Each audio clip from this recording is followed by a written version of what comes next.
from some amazing black care experience young people, if I can say young people. Yes, can I say young people? Young people.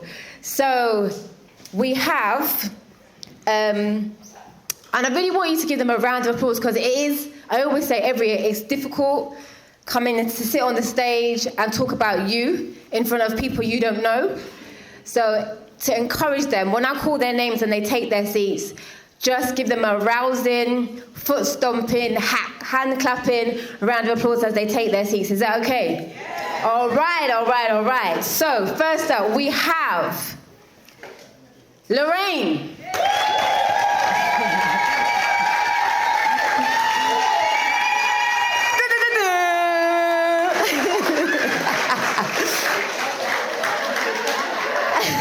And Lorraine is a VCL graduate. She's a civil servant. And for the last 2 years, in her first year as a civil servant, she was on the care leavers team. And in her second year, she's on the exams qualification team. Welcome, Lorraine, to the stage. And then we have the beautiful Angel.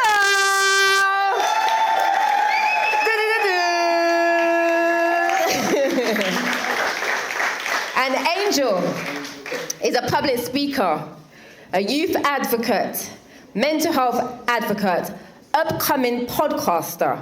She's a program officer and qualified business administrator. She is a care leaver who has been in care for the majority of her life and is hoping to share and inspire young people with their story. Fun fact, she has a small, beautiful boy chihuahua called Coco. Welcome, Angel!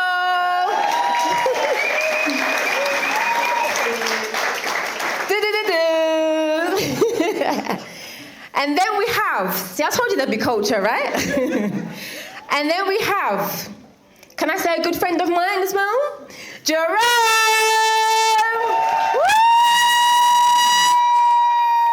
Woo! Jerome is the co-founder of Tope Project. They support care leavers to have meaningful spaces to feel connected, as well as staff to leave feeling re-energized about the roles they play in society, with a particular focus on the care system. Jerome describes himself as a care leader, a person of love, a connector, and value creator and growth facilitator. He brings realness, simplicity to solutions, and an ability to create deep connections and deep understanding of local and global solutions to complex problems. Growing through what we go through is what Jerome encourages us to think about, while enabling more meaningful living. His approach to things are very experiential and help you to not just listen or observe, but to feel connected to what is alive within you. Welcome, Jerome!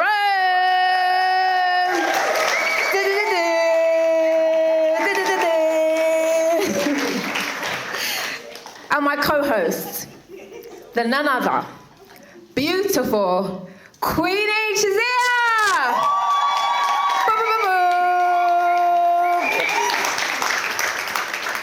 And for those that you know Queenie from last year, does anybody remember Queenie from last year? She was on the panel? Okay, great. So Queenie and Angel are actually sisters. So you'll hear about their story as we go along. And so we're going to have a conversation about being in the care system and what that means to us, and how we can help you and yours understand us better and people that look like us much, much better.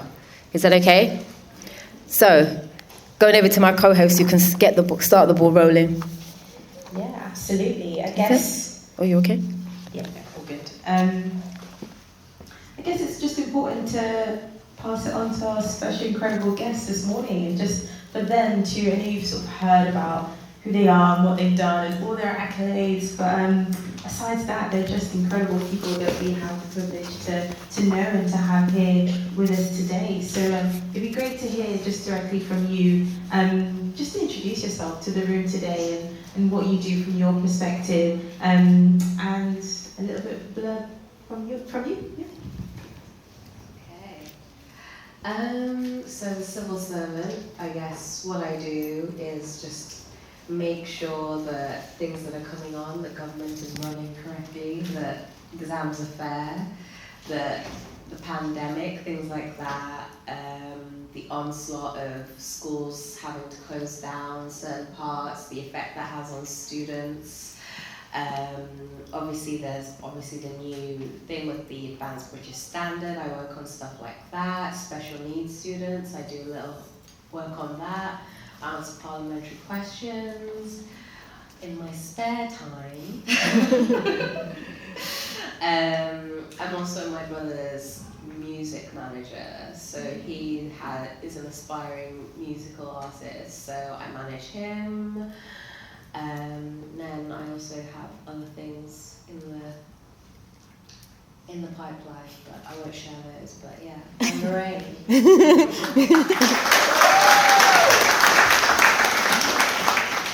Hi everyone, I am Angel, Queen's lovely younger sister, as everyone knows. So yeah, I'm a program officer doing majority project management, focused on youth work and giving young people personal development workshops. In my free time, I walk my dog. Majority of all my life is focused on my dog. But other than that, I do speeches. I hosted Leave and Care Week for the Mayor's Office, where I also work for the last 2 years. And yeah, that's it. Whoop.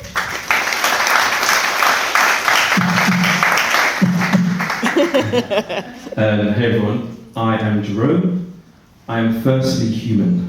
I work at the energy of being a human because it's very important. I'm a connector. I am a lover in terms of I give out love, and also I am healing because it's a constant thing, and I am such a big learner. So that is me. In terms of what I do, I am a rebel. Loving rebel, yeah. Loving rebel. But I am a bit of a rebel in terms of I have this thing in me when systems tell me what to do, I'm like, but why? So yeah, a bit of a rebel, a bit of a connector. I run the Topi project along with Shalice, which is all about, helping connect that pain and turning it into positivity, so you don't suffer from the things that we go through, because we tend to always go to suffering when it comes to the care system. But that same pain can also serve you. So it's just seeing the light in that pain. In my 3 days a week, I work for the Mayor of London, and I'm in the finance reduction unit, and I have a team that I'm meant to manage, but probably manage me, of 22 young people who are involved in true participation, which is involving them in the design, development and delivery of things that affect them. So that is me. Beautiful.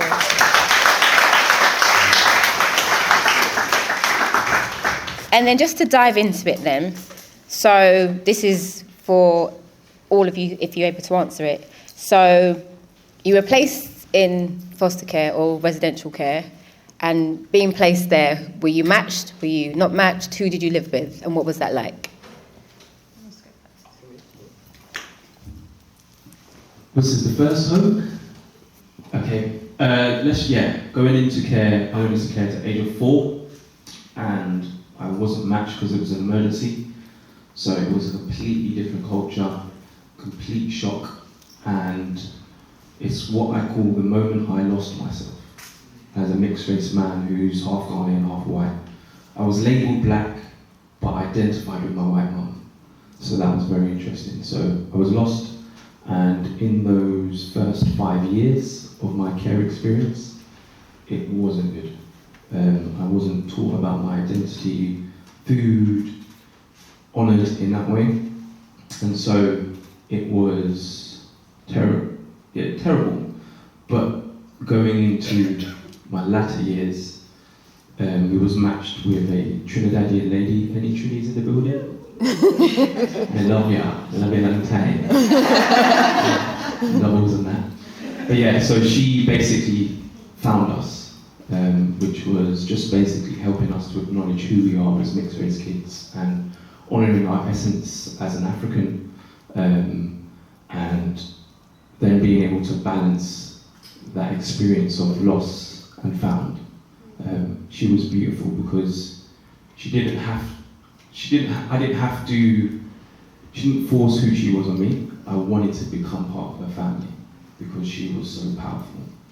So yeah, for me, it was a balance. Thank you. Okay. Can you ask the question? Yes. Were you placed in foster care, residential care, and were you matched or not matched? Culturally matched, or not culturally matched? And what was that like? First placement, I don't think we were culturally matched, only because I went into care, foster care, when I was a child, as in a baby, newborn. So initially, no. When I come back into care at the age of 13, no, I wasn't culturally matched. I was matched with a black carer, but not a Zimbabwean carer, as I'm Zimbabwean.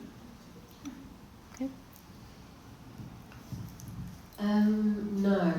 So I was taken into care around 14, 15. I was just given to the closest placement available to keep me closest to my school. They had no idea how to sort of handle anything about who I was. It was kind of more of like a novelty to them, you know, your hair is, you know, what do I do with your hair? And it almost seemed like asking for things like getting my hair done was a privilege, you know, a luxury that I was asking for. So I just learned to do my own hair, as I said to the group earlier. And I think what was difficult maybe about my particular care experience was my parents still lived in the same town as me. So, and my brother still went to the same school and he stayed with my parents. So not only was I 20 minutes away from my parents, part of my care plan was also that they could control and still put boundaries on how I was living my life outside of their home. And this was something that the social workers did. So it took quite a long time, and I would say like a fight. And a really nice white woman speaking up for me, for my situation to be heard, because I really had no idea how to speak for myself and what that even sounded like, what it looked like to have someone fight for me. Because everything around me was just saying, you're not good enough. And I think particularly, I don't know, for a lot of black people, education is one of the main things that is pushed on you as the thing that gives you the most power. Knowledge is power, right? The more you know. So that was something that's so core to who I am. So I was a stereotypically good kid. So I think for me, the confusion was, I wasn't necessarily rebellious. I wasn't trying to hang out with boys. I was just a good kid at school. But still, there was this friction where I didn't feel loved or acknowledged or seen. And that was quite a strange experience for me in understanding my black identity and do I love this part of me that is so heavily rejected? How do I reconcile with that? So, yeah. Yeah, that was really powerful, and you've already started sort of touching on that, but I was going to ask to the panel, did that present any challenge for you being culturally mismatched, I guess, or did that have an impact on how you identify as a black young person in care? I would say, due to trauma, and I remember speaking about this with, I think, Julie, when we was kind of speaking about today, But due to my trauma with my origin, so Zimbabwe, I didn't really have much of a problem kind of opening up and understanding other cultures and people and what they were about, because anytime I think about like Zimbabwe, I put it with my mum, my dad, and all of that trauma just comes back. So majority of the time I like to just stay far away, even till today. I like to stay quite far from that. Yeah. What was the question? Did that present any challenges for you or impact how you saw yourself as a black child in care? I was confused as hell, boy. I'll tell you that much. I think the confusion was what the system was telling me, because I didn't necessarily identify as black. I still don't, because I don't understand. I've never really seen a black person. It's brown to me. But in terms of my identity, until I moved into this home, which I notice I call it home, not placement. This home where this woman looked at us, understood there was children in front of her who had identity needs, because we had not necessarily been given that prior to this placement. I went from being confused to being given space to unpack who I am, which was, I found, so powerful. You know, just being direct with me, whether it was difficult or not, about who I am, where I'm from.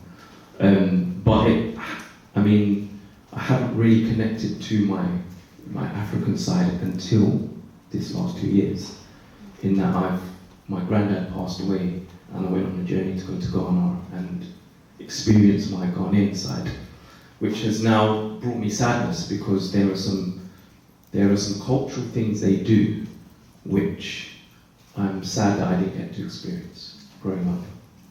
For instance, I had a lot of deaths growing up, which made me quite cold and numb and shut down.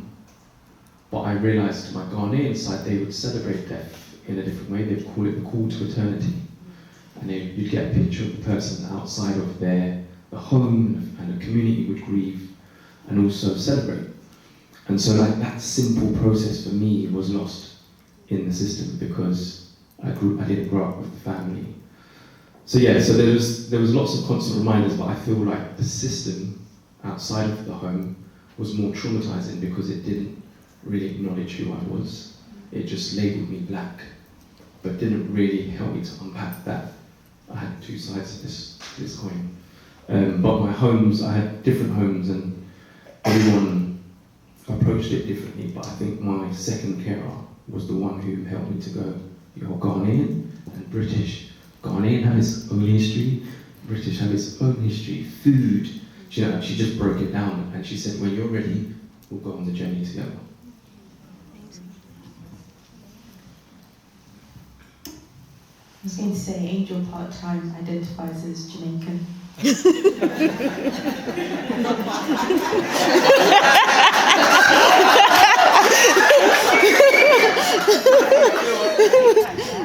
Full-time. Welcome. Done the editing set.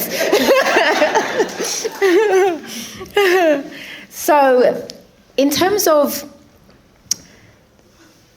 we're going to go and talk about love now, because we understand that the homes that you were in didn't quite understand who you were at sometimes, I guess. But there's this thing now that's being talked about in children's social care of building stable and loving homes. Earlier on, we described love as being kind, compassionate, unconditional, and caring about the child that's in your home, caring about their welfare. Those key points as we describe what it looks like to us. Did you ever experience that type of love as you journey through the care system from anyone or not? I experienced a huge amount of love from very unfamiliar faces. And it's actually quite strange because the part of me that is black, because I grew up in Shropshire, which is a very white middle class. So in a lot of spaces, I was the only black girl everywhere. So I couldn't see anything other than the fact that I was black, you know. And everybody reminded me of it. And the love that I got was actually when I met this boy at after school detention. He was a drummer. Okay. And I was about 15 and he'd walk me home and he had no idea what was going on in my life. And one night I decided to open up to him, and he had this beautiful family who were just hippies, just like this hippie family. And when I opened up to him that night when I'd left my house, my dad actually had called the police, trying to find me because I just jumped out the window to go hang out with him. And as soon as the family heard what had been going on in my home about the abuse, they just immediately, in that second, without a thought, just said, "You're with us now." And I think when that happened for me, when I saw like unconditional love, because they really didn't know me. I could have been anything. They had no idea. I'd been hanging out with their son for about a week, you know? And, you know, I started to question, like, you okay? You need to maybe do a background check. But they have still in my life to this day, showed me compassion like I have never seen before. And I think because it transcends skin color, it was something that I think is so profound for what this conference is, because I know it's the Black Care experience, but this whole thing, everything, the whole movement that we're doing is to transcend the fact that black matters. It doesn't matter. What matters is that we are human, we are people, and that should come before anything else. And obviously we are a marginalized group, and love is so important. And I think the fact that I was shown that has allowed me to be able to give it to other people. It's something that you can't, like, it's a feeling, it's a verb, but yeah. Brilliant. I would say I had two main opportunities of feeling loved in a place without my biological parents. I would say the first one was when I was born, so I don't have full memory of it. I've just seen pictures, I hear stories, but now being able to kind of be in that environment of where I was when I was born, and where I lived, and the person that raised me for a period of time, and still feeling the love that I didn't experience for a long period of time where I was out of the country. It just proved to me that outside of our race, because she's of a different race to us, outside of our race, she did love us. And my second time was my last carer. She had a different way of loving or showing her love, because she's Jamaican, so she was firm, and you don't really get the hugs, and you don't really get the pat on the back sometimes and what. She was very stern, very firm, and always kind of reaffirmed things about myself, like I'm smart, I'm this, and kind of giving me that encouragement that I needed.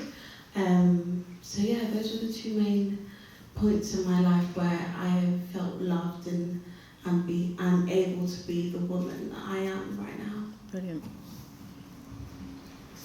Did I experience love? I definitely did. And when I think about the love that I experienced, it wasn't just the carer, it was the family around the carer too that encouraged that. So just to give you an example, my carer's mum, who was she was a real one. She used to do this thing where she would, in the morning, we would come downstairs and Trinis will know this, shark and bake. She would make saltfish and bake in the morning, and that was her version of like acts of service. But she'd grab me, like, listen boy, if there's anything you need to know, always read the small print. Like, what is this woman talking about? Like, what is this woman talking about? And only now, like, last couple of years, I'm reflecting, I'm like, wow. And she would say, everybody comes with a small print, even you. And like, just on some mad stuff. But it was about knowing that the behaviour that people present themselves, there's a small print behind that, there's a reason, there's a root to it. We call it fruits and roots, you know, the fruit is the behaviour, and it's rooted somewhere. And it was so having that whole family network where she took us to Trinidad, and the family was like, oh, hello cousin, lovely to see, and it was like we were just embraced. To the point now where, you know, I'm the head of the family essentially. I'm managing the dynamics between her and the children. Jerome, talk to my child. They come out to me and they can't respect me, but you respect me. So that love is like the essence of, you know, you go through the equilibrium of emotions, up, down, side, right? And I remember one day, me, my brother, and my sister, we smashed the front door window, we were playing, kicking, trying to cause destruction because we didn't believe in this love that we'd been given. And she's like, all right, children, come here. If you want to mash up your house, carry on. So when she gave us permission, it was like, okay, we don't want to do that anymore because she's telling us to do it. And that for me was so powerful because beforehand, we had certain behaviours and we were rejected. So it's like, you're a bad kid, see you later. You're a bad kid, see you later. Something out there that's not feeling it. That's the devil right there. But to be honest, when I think about this thing called love, it makes me very emotional. Because as you were saying, the feeling, there's nothing that beats that feeling of being connected to self and being able to reflect on the beauty of who this queen was to me. And then rather than having to try and talk about it, I embody what she gave me. So when people say to me, Jerome, like you serve from a place, I serve because I've observed love. And it's not because I've been taught it and it's been drummed into me, and it's more bad. She was the example of what she wanted. She didn't tell me, learn to respect people and then disrespected people. She respected people. Gangsters would come around and change into little kids around her because of that love she gave to the boys and the girls. So, yeah, that has carried me through my experience. And I've had, through that then, it's created a ripple effect because I now give out the love that I've received, and then I start to have really meaningful connections, just on that one basis.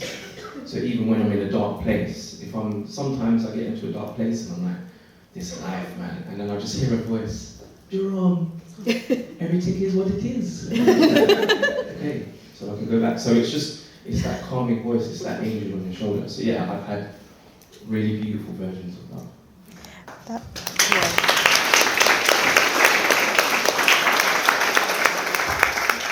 That's so incredible to know that you've each had sort of different. That first of all, you were able to experience love. I feel like, I don't know if it's just me, but when people think about the care home or care experience or foster care, like they think maybe Tracy Beaker or Oliver Twist, and like that there's that disconnect and that there's no love. But it's so incredible that that care experience young people are placed in homes where they feel that.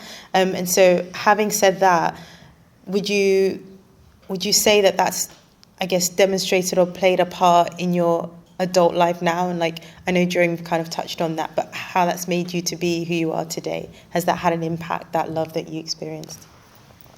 I feel like the majority of my life experiences has made me who I am, in the sense of like majority of all my work is focused on young people, either personal development or speaking to them or mentoring them. Like me just being able to kind of give back to young people, but give back in the sense of give them what I wasn't fully given. I had experiences of having people in my life where they did kind of support me in the times that I needed, but it wasn't as consistent as some people have had it.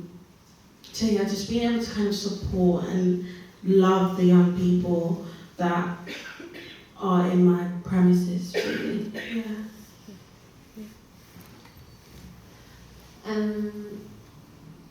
Yeah, I'd say similar to what Jerome says, you embody it. You know, I can't, you know, I have to sometimes hide my purse because I'm the worst person around homeless people. I just want to give them everything I have, you know.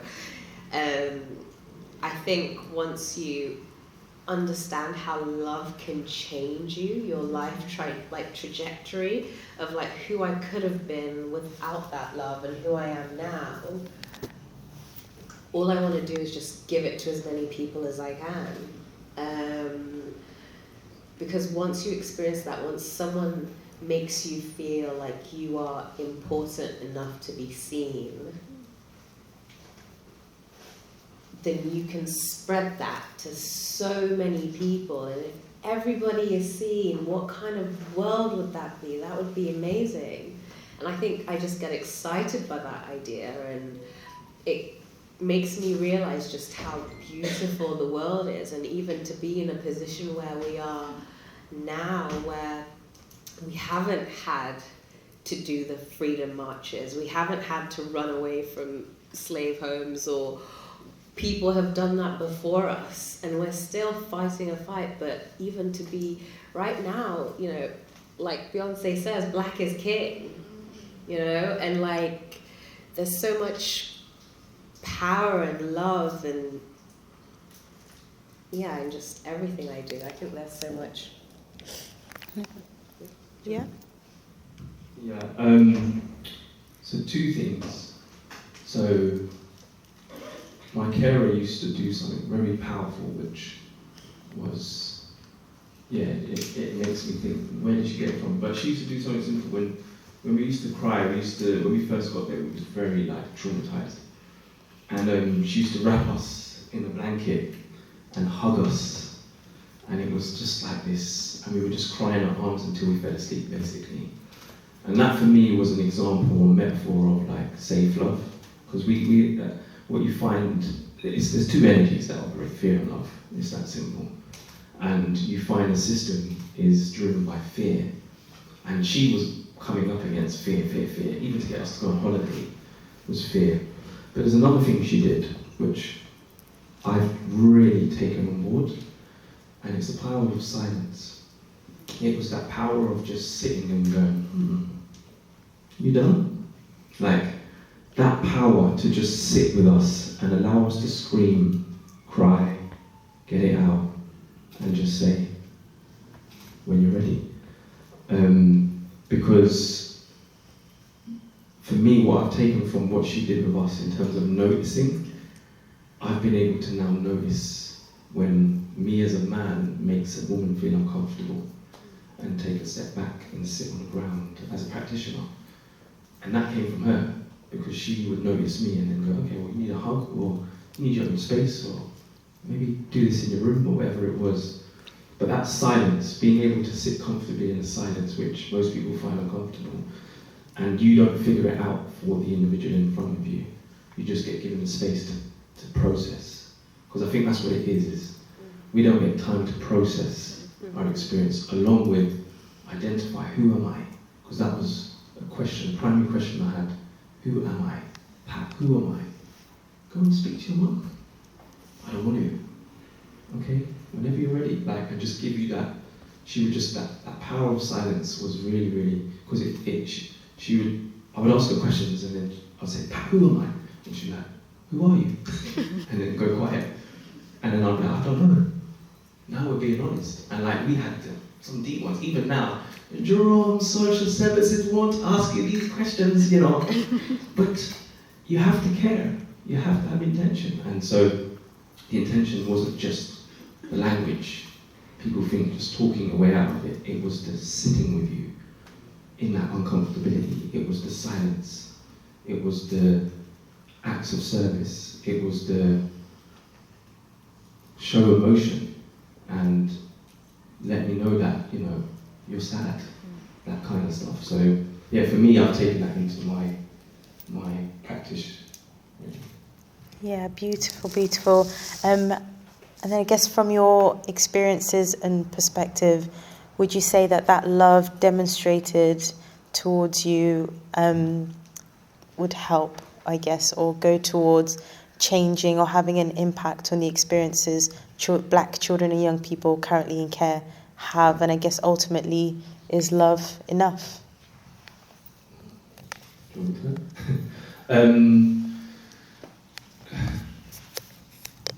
Love isn't enough in this time. Love is one aspect. I think there has to be other elements like respect, intention. For me, having someone who loved me still didn't deal with my identity as a mixed-race child who, no matter what, I longed for my Ghanaian family. I wanted to know who is my family, and meeting them has made me a little sad because I'm like, oh, I missed out on Jollof for so long. I missed out.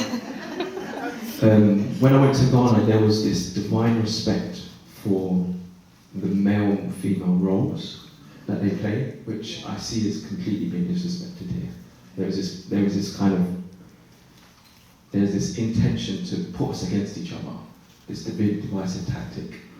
And in my mind, and my carer didn't tell me this, but I was raised by queens. And so in my mind, I can't separate a man and a woman in terms of who's more important. I see it as both are necessary, 100%. If it takes both to create life, it takes both to move this world forwards. And I learned that. I wasn't taught that. I learned that just through experiencing a divine feminine and also a hurt feminine through my mother. But what that's gone to do now is it's taken me on a 360 cycle where now I am showing up for my biological parents, my mother and my father, who were both ill in different ways, and being able to serve them and not have the judgment of you wasn't my father, you wasn't my mother. It was like, I've been given love, and even though you wasn't my parents, you're my mother and father, and I can give it back to you and break that cycle. So for me,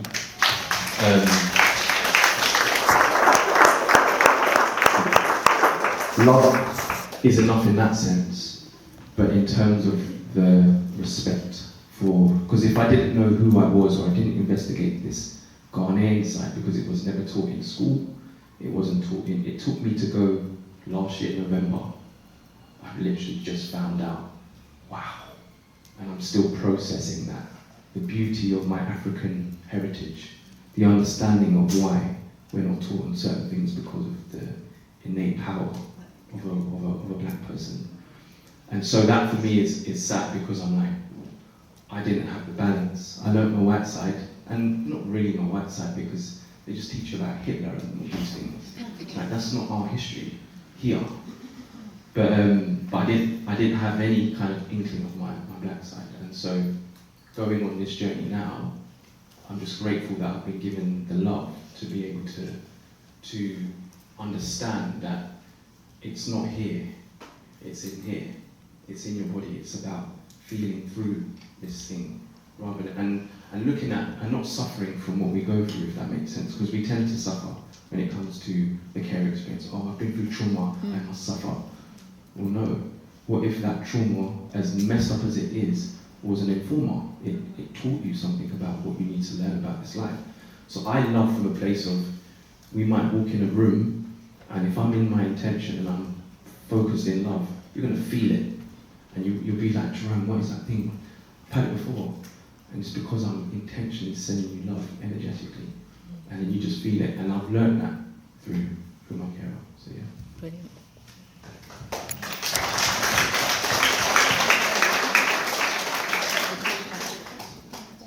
love really enough?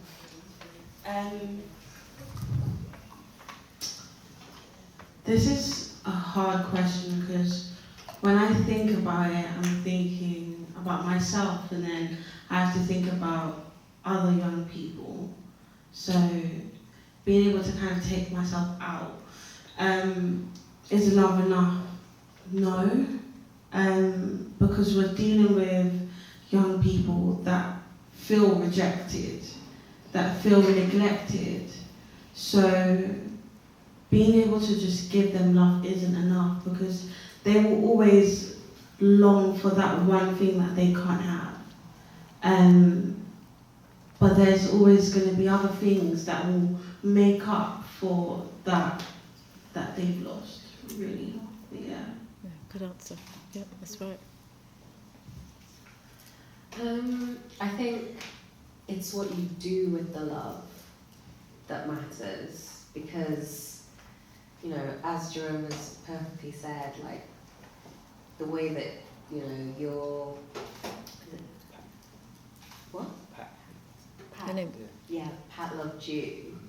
That wasn't just through one way. She loved you in many ways, right? So I think love can be enough, but it's the quality of the love that you give that's important. What kind of quality of love are you providing? Because loving a person is not just being there, providing a shelter and having a home. Loving the entirety of a person is, like you said, going on that journey of who am I and how do we find the love inside of you so that you can feel it for yourself. That's what love is, and we can think of so many other different words, like you said, respect and openness and giving space and things like that, but love can be enough if you do it well. Brilliant.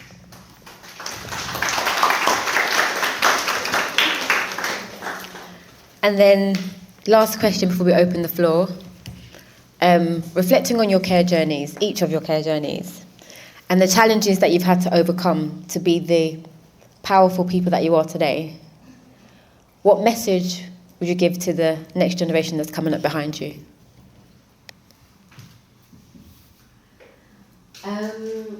I'd say that for a very long time, when you are in the care experience, it feels like a burden. It feels like something you'll never let go of. And I think now that I've graduated, I'm in my first job, I'm like seeing kind of, I guess, the return of everything I've gone through. It feels like a superpower. It feels like not only do I have this very nuanced view on the world where I can see things that other people can't see, that I can see people who are suffering, and I know how to help them. Instead of it being this thing that I felt chained against or labeled, it's my superpower.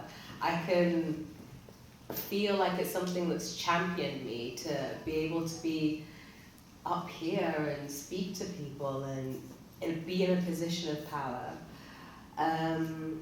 And I think to the younger generation, I would just say, you know, the resources are there. Everyone is fighting for you, and you can find them if you try. And sometimes it might feel like there's no, I guess there's no end to the pain or something, but it takes just never give up, because you don't fail unless you stop trying, and it's always worth it. Yep. I feel like I have a few things that come to mind. I would say, firstly, your network is your net worth, and kind of emphasising that. Not being afraid to snitch. Snitch on your social worker. Snitch on your foster carer. Snitch. Manager.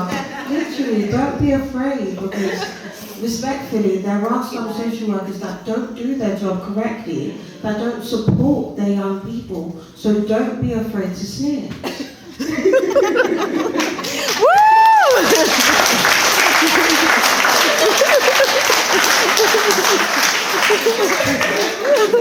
it. I'm kind of just mainly understanding that labels don't stick. They only stick if you let it stick. Yep. Don't become accustomed to what you're hearing. If you keep on hearing, oh, you're done with this, don't listen. Like, water off a duck's back. You're whoever you are, and you're whoever you want to be. Whoop.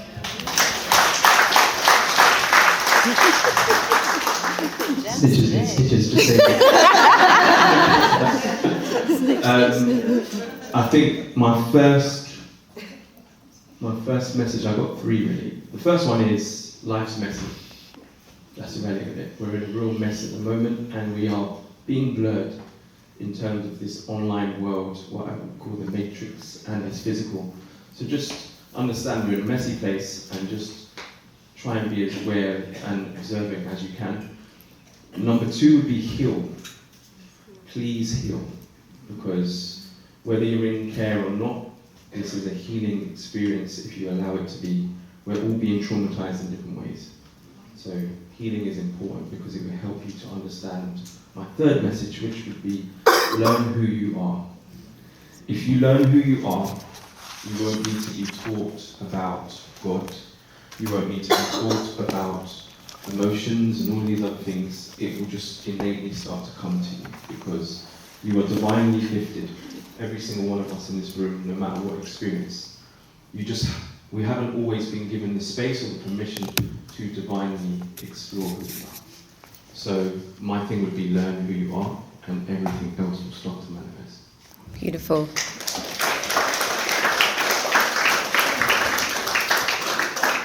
So before we go into a workshop, we're going to open the floor for 3 questions. Just 3. So, hello, Pastor Peter. So, who would like to ask our beautiful panel a question?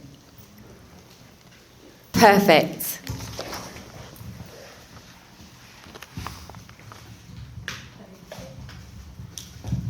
Question to all of you. As adults looking back at your time in care, what advice would you give your younger self? I'm Rachel and I'm a current care leaver in Essex. Woo!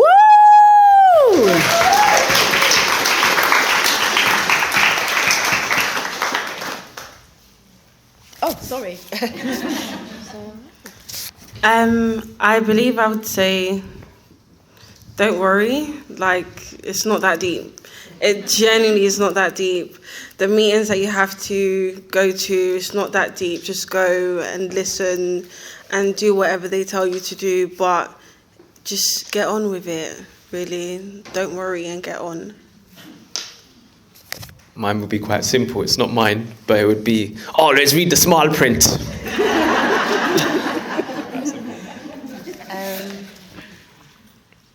I just say it's a part of your story, it's not the whole book. Yeah.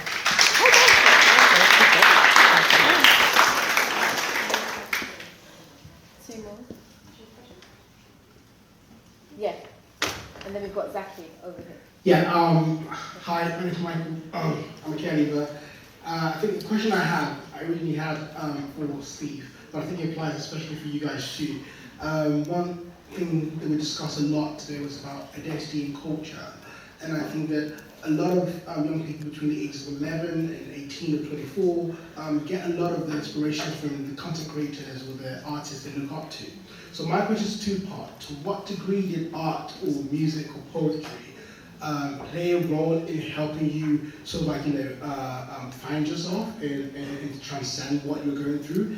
And how do you think society or the government could use those mediums much more effectively in helping many young people traverse the kind of challenges they're going through right now? Yeah, that's my question.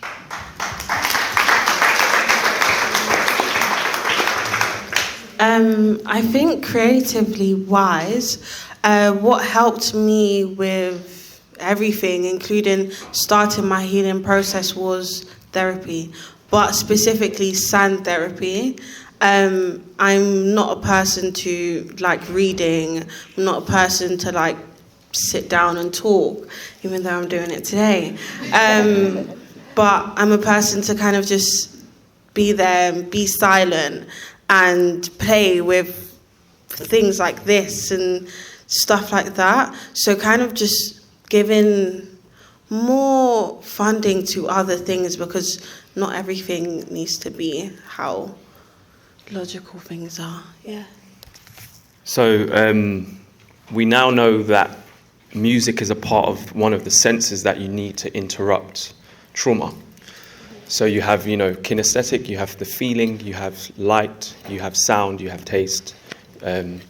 So it's essential, basically, as a part of one of the elements. It's the sound side of things. So for me, I don't know, I might be showing my age here. I'm 7. 3 + 4 is 7. Yeah.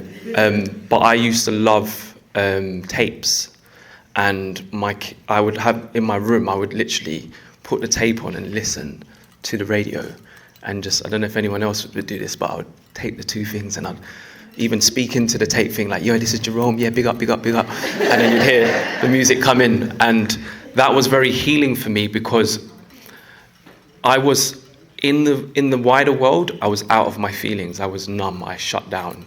But when it came to music, I got into my feelings. So I used to listen to Jenny Francis, Choice FM, the slow down zone.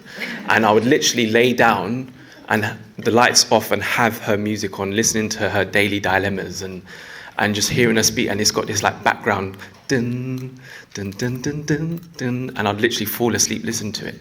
And it was a soothing thing, to the point where I've reflected recently and I've asked myself, when did I switch that off, that presentness to music and feeling music, not just listening to it, feeling it, like, wow. And I've turned that back on. And so I would encourage people to engage in their senses creatively, whether it's art, whether it's drawing, because I used to draw a lot. I switched that off as I got more conscious of because what the system does, it makes you more conscious of what you're going through. So you believe you have to suffer because the world's telling you should suffer because you've gone through trauma. I didn't realize that the other side of the suffering is you can grow and flow and turn it into art and creativity. And so that's how I'd say to people, is use it to turn that pain into something powerful.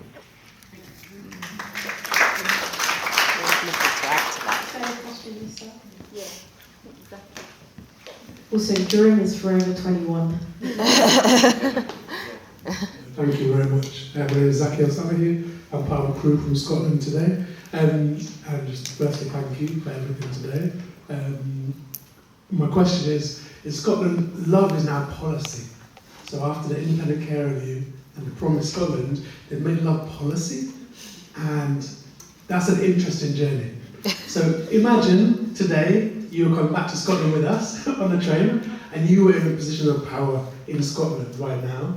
How would you make the system love young people and children? Like, what practice would they have to put in now for a system to make sure they felt some of the love that you just shared with us?